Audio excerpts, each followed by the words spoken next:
A big birthday is always a good time to reflect on what you've achieved and to look ahead to what you can still do in the future.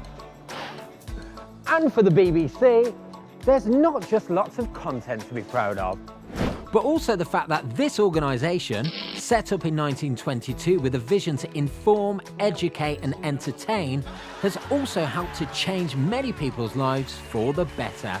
For Dean, it was realising his ambition to go on the show Record Breakers, presented by the legend that was Roy Castle. That's ignited a passion which has stayed with him ever since. My mum and dad said, "You'll never get on the show." I ended up on the show nearly as many times as a couple of the presenters were over the years. This is Dean Gould. Hello, nice to meet you. From Felixstowe. Yeah. The first record that I did was for beer mat flipping. Yes! I absolutely slaughtered the record. Amazing feeling, it changed my life completely. After the show, Dean's got on to break over 50 records. I'm never going to stop. It's in your blood. I've still got it. BBC shows have also inspired viewers to take up new careers. And for Lisa from Brighton, it all came from watching Casualty. My favourite character was Duffy. No, it's been difficult lately. But that's when we need each other most, isn't it? She was really caring, very knowledgeable, and everything I aspired to be, really, because I trained to become a nurse, and I've been a nurse now for 20 years this year. And Lisa even got to meet her idol on the set of The One Show. It was so lovely, just letting her know how her career has shaped my career. Thanks to you, I became a nurse. Gosh, that makes me very emotional. And it's making me cry.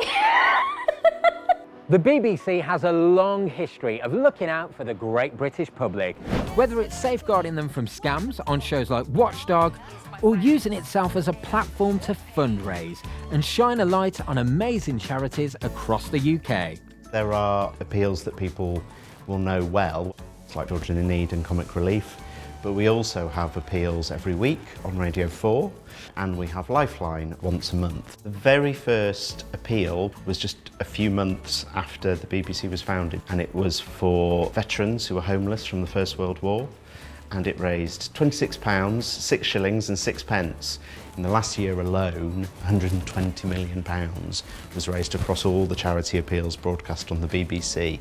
That money is life-changing, but it's hearing about some of the unexpected ways the BBC has changed lives that's really amazed us.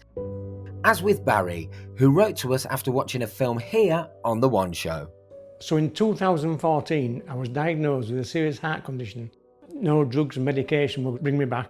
I knew that at any time I was going to drift away, and that was it.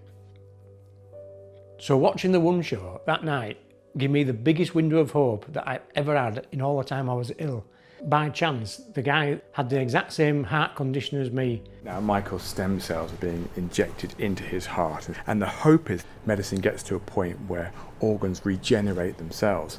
The fact that this could possibly save my life was just mind-blowing. Within 12 months, I were in, having it done, get my life back. And it's all down to The One Show, showing me that this thing actually existed. And here I am, smiling.